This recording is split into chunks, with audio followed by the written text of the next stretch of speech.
Top 55 Lean Body Foods to Boost Your Energy Balance Hormones and Lose Body Fat. In this video, I'd like to give you healthy food ideas in a different way. I'd just like to give you some ideas of what I stock in my fridge and cabinets. Remember, if you don't have junk food around the house, you're less likely to eat junk food. If all you have is healthy, nutritious foods around the house, you're forced to make smarter choices. It all starts with making smarter choices and avoiding temptation when you make your grocery store trip. The following foods are just some of my personal preferences, but perhaps they will give you some good ideas that you'll enjoy eating. Some of these will be obvious healthy choices, such as fruits and veggies, however, others I think will surprise you. Alright, so let's start with the fridge. Each week, I try to make sure I'm loaded up with lots of varieties of fresh vegetables. During the growing season, I only get local produce, but obviously, in winter, I have to resort to the produce at the grocery store. Most of the time, I make sure I have plenty of vegetables like onions, zucchini, spinach, fresh mushrooms, red peppers, and broccoli to use in my morning eggs. I also like to chop up some organic chicken, turkey, or some grass-fed bison sausage into the eggs, along with some Swiss, Jack, or goat cheeses, preferably raw grass-fed animal cheeses, when I can find them. By the way, I'm talking about eating whole eggs here, not just egg whites. Always remember that the yolk is the most nutritious and nutrient-dense part of the egg, so in only eating egg whites you're just throwing away the best part. Egg yolks are not bad for you because of the cholesterol. Whole eggs actually raise your good cholesterol. Try to get free-range organic eggs for the best quality. Coconut milk is another staple in my fridge. I like to use it to mix in with smoothies, oatmeal, or yogurt. Not only does coconut milk add a rich, creamy taste to lots of dishes, but it's also full of healthy saturated fats. Yes, you heard me right. I said healthy saturated fats. Healthy saturated fats such as medium-chain triglycerides, MCTs, specifically an MCT called lauric acid, which is vitally important for your immune system.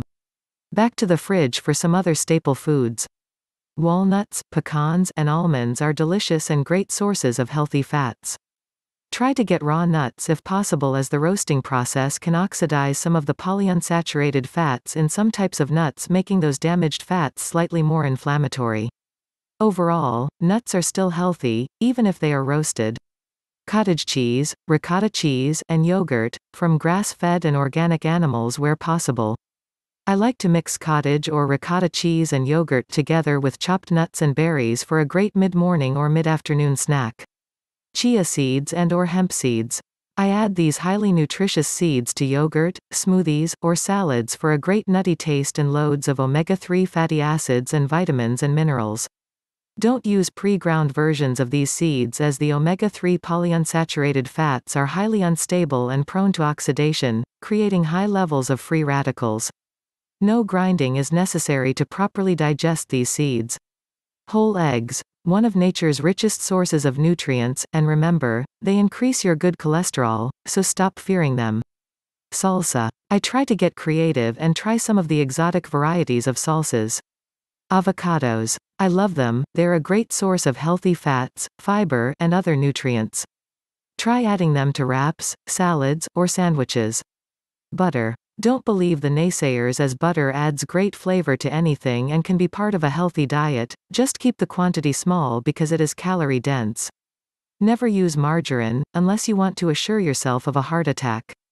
It's important, where possible, to choose organic butter only, since pesticides and other harmful chemicals accumulate in the fat of the milk which is used for butter, so choosing organic helps avoid this problem. Also, and most importantly, always choose butter from grass-fed, pastured cattle, as it will contain higher levels of healthful omega-3 fats and the fat-burning conjugated linoleic acid, CLA. Kerrygold is a popular pasture-raised butter in many food stores. Nut butter. Plain old peanut butter has gotten a little passé for me, and peanuts aren't as healthy as other nuts due to aflatoxin concerns. I often get creative and mix together the butter from almonds with that from pecans, or even cashew butter with macadamia butter. Both make for delicious and unbeatable nutrition with a broader range of vitamins and minerals when combined. Leaf lettuce and spinach along with shredded carrots, ready for making salads to go with dinner. Homemade salad dressing. I use balsamic vinegar, spices, extra virgin olive oil, and Udo's choice oil blend. This is much better than store-bought salad dressing, which mostly uses highly refined canola or soybean oil, which are both very inflammatory in the body. Sprouted grain bread, for cheat day use. My personal belief from years of nutrition research is that we're not really meant to consume the massive quantities of grains, not even whole grains, that we do now. Our digestive systems are primarily adapted to a hunter-gatherer type of diet with only a small amount of grains. Just remember that too much gluten, which is still in most sprouted grain bread, can cause some degree of damage to your gut health even if you're not officially gluten intolerant. Some of the staples kept in the freezer. Frozen berries. During the local growing season, I only get fresh berries, but during the rest of the year, I always keep a supply of frozen blueberries, raspberries, blackberries, strawberries, cherries, etc. to add to high-fiber cereal, oatmeal, cottage cheese, yogurt, or smoothies. Frozen fish. I like to try a couple of different kinds of fish each week. There are so many varieties out there, you never have to get bored. Just make sure to always choose wild fish instead of farmed versions, as the omega-3 to omega-6 balance is much healthier in wild fish. Frozen chicken breasts. These are very convenient for a quick addition to wraps or chicken sandwiches for quick meals. Grass-fed steaks, burgers, and ground beef. Grass-fed meats have been shown to have as high as, or even higher levels of omega-3 fatty acids than salmon, without the mercury. Grass-fed meats have much higher levels of fat-burning and muscle-building conjugated linoleic acid, CLA, compared to typical grain-fed beef that you'll usually find at meat counters. Frozen buffalo, ostrich, venison, and other exotic, lean meats as available.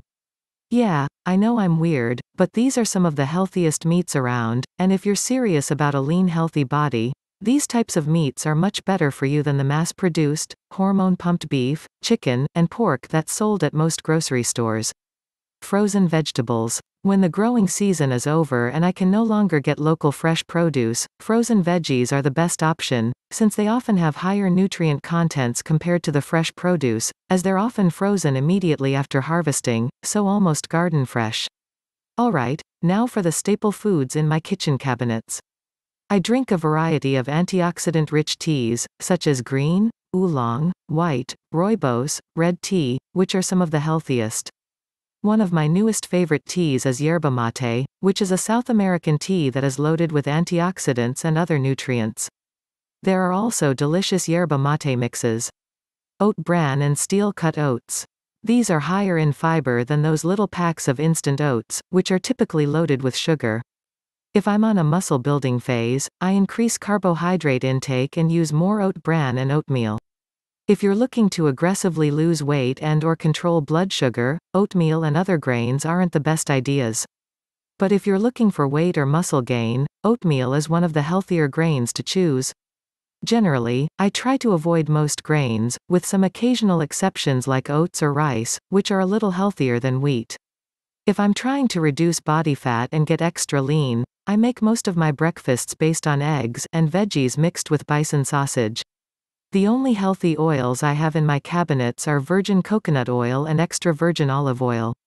Macadamia oil may also be a reasonable choice as long as it's not refined. But other than that, all vegetable oils are total junk and very inflammatory. Never use soy or corn oils. Also, always avoid canola oil, as there is nothing healthy about canola oil, despite the deceptive marketing claims by the canola oil industry. Cans, preferably cartons, of coconut milk which is loaded with healthy saturated MCT fats. Always transfer to a closed container in the fridge after being opened. Tomato sauces are delicious, and as I'm sure you've heard a million times, they are a great source of lycopene. Just watch out for the brands that are loaded with nasty high fructose corn syrup. Be sure to check that the tomato sauce is made with olive oil instead of unhealthy soybean oil or canola oils. Where possible, buy tomato sauces in glass jars instead of cans, as canned tomatoes are notoriously high in the dangerous chemical, bisphenol A, BPA, due to the acidic leaching of BPA from the can lining. Stevia is a natural non-caloric sweetener, which is an excellent alternative to nasty chemical-laden artificial sweeteners like aspartame, saccharin, and sucralose. Raw honey, which is much better than processed honey as it contains higher quantities of beneficial nutrients and enzymes. Honey has even been proven in studies to improve glucose metabolism, which is your efficiency in processing carbohydrates. I use a small teaspoon every morning in my tea. Yes, I know that even honey is pure sugar, but at least it has some nutritional benefits, and let's be real, a teaspoon of healthier raw honey is only 5 grams of carbs and a much better choice than refined sugar. Real organic maple syrup. Please, none of that high fructose corn syrup Aunt Jemima crap, as only real maple syrup can be considered proper food. Added to post-workout smoothies to sweeten things up, also elicits an insulin surge to push nutrients into your muscles to aid muscle recovery. Organic unsweetened cocoa powder. I like to mix this into my smoothies for an extra jolt of antioxidants or make my own low-sugar hot cocoa by mixing cocoa powder into hot milk with stevia and a couple of melted dark chocolate chunks. That's so delicious. Dark chocolate, ideally more than 70 to 75% cocoa content. This is one treat that satisfies my sweet tooth, plus provides loads of antioxidants at the same time. Dark chocolate is still calorie-dense, so I keep it to just 1 to 2 small squares after a meal. That is enough to satisfy my dessert urges. Cans of black or kidney beans. I like to add a couple of scoops to my Mexican dishes for the fiber and high nutrition content. Surprisingly, beans are one of the best sources of youth-enhancing antioxidants. Did you know that black beans and kidney beans have more antioxidants than blueberries? Lastly, another thing that's hard to go wrong with is a good variety of fresh fruits and berries. The staples such as bananas, apples, oranges, pears, peaches are good, but I like to be a little more adventurous and include things like yellow mangoes, pomegranates, kumquats, papaya, star fruit, pineapples, and others as available. Berries, such as strawberries, blueberries, raspberries, blackberries, black raspberries, the highest fiber berry, and cherries are some of the most nutrient and antioxidant-dense fruits you can eat and can be used in a multitude of recipes. Well, I hope you enjoyed this special look into my favorite lean body foods and how I stock my cabinets, fridge, and freezer. Your tastes are probably quite different than mine. Hopefully, this gave you some good ideas for the next time you're at the grocery store looking to stock up with healthy and delicious supplies.